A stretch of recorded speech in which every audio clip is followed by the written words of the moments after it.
হতাশাগ্রস্ত হয়ে বান্দা যখন কাঁদতে থাকে আর ডাকতে থাকে, ইয়া আল্লাহ, ইয়া রহমান, ইয়া রহিম, ইয়া হাইয়ু, ইয়া কাইয়ুম।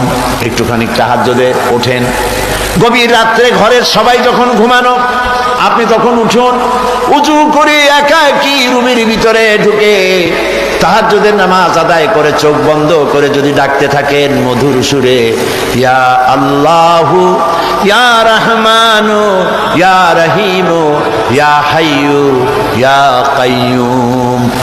আল্লামা ইকবাল বলেছেন, দিল সে जो बात निकलती है असर रखती है पर नहीं मगर ताकते परवाज रखती है।